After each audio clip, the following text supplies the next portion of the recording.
Into this evening and tonight, still a small risk of a shower, 1 or 2 fog patches forming. Right, now we're going to find out what the weather is going to be doing. It looked to be good in Newquay, which is good news because it's St Swithin's Day today. It is, Sue, and it's going to rain as well, but I don't think it'll rain for 40 days, but it will be an unsettled week ahead. The satellite picture is showing some cloud and light rain and drizzle in the southwest approaches heading in. It's reaching the Isles of Scilly and West Cornwall at the moment. In the next few hours, I think, spreading across Cornwall. We'll all see some of that this evening. Now, the Atlantic weather map for Tuesday shows those weather fronts to affect us first thing, and then a rising barometer looks like bringing bright, dry weather through Tuesday afternoon and into Wednesday, and then another little bundle of trouble brewing up on the Atlantic map there. And if we look at the Atlantic map for Thursday, there's that weather front coming in. Lots of isobars, so windy weather and some rain during Thursday. By Friday, I think that low out of the way and showery weather coming along, and for the weekend another ridge of high pressure. It looks fairly hopeful at the moment. Back to tonight though, that rain and drizzle, as I say, spreading across to all parts of the region, mostly light, but it will turn out to be quite a soggy airflow, so a lot of hill fog, particularly north and west Devon and Cornwall, misty conditions at sea, a few sea fog patches too. Tomorrow morning we'll start with that misty, murky, drizzly sort of weather and that hill fog, but brightening up through the morning, and then I think into the afternoon seeing brighter, drier weather and some sunshine coming along. Top temperatures though still a little below average, only 16 to 18 degrees, and those winds still fairly light from the northwest at about force 4. Now the high water times next, and at Newquay at 9:35 tomorrow evening, and finally that week ahead look.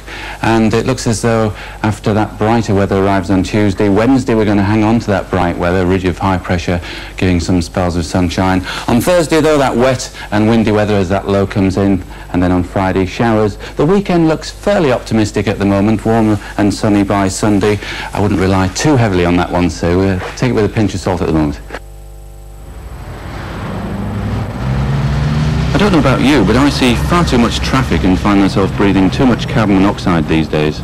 So one of the ways I choose to relax and get away from polluted air is to get on my bike.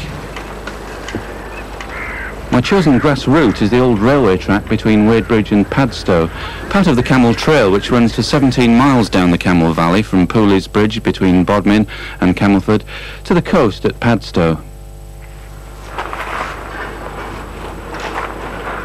There are several cycle hire shops catering for every need: tandems, sports bikes, baby seats and even buggies for the children. Alright, off we go. You alright?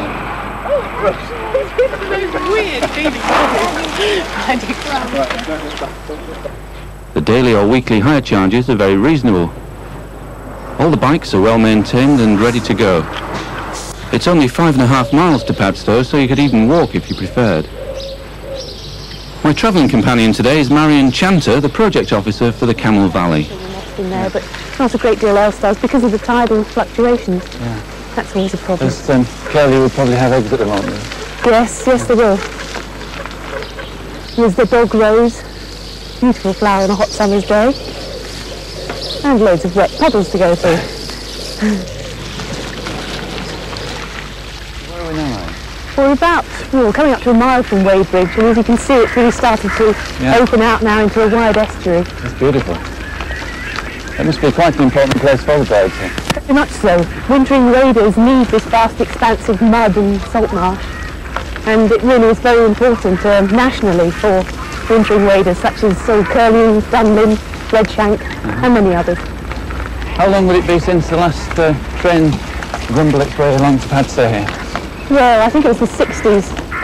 That's when the lines, most of the lines in Cornwall were closed. Yeah. The beaching cuts.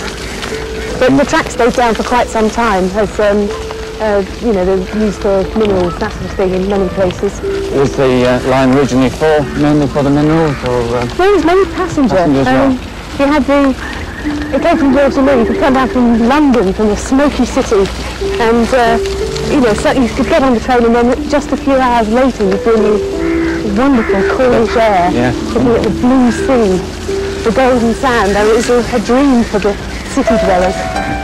Even in the unseasonable weather conditions, the views over the River Camel were magnificent and the fresh air invigorating. Marion and I completed the journey to Padstow in around 45 minutes, just in time to enjoy a bite to eat before returning to Wadebridge.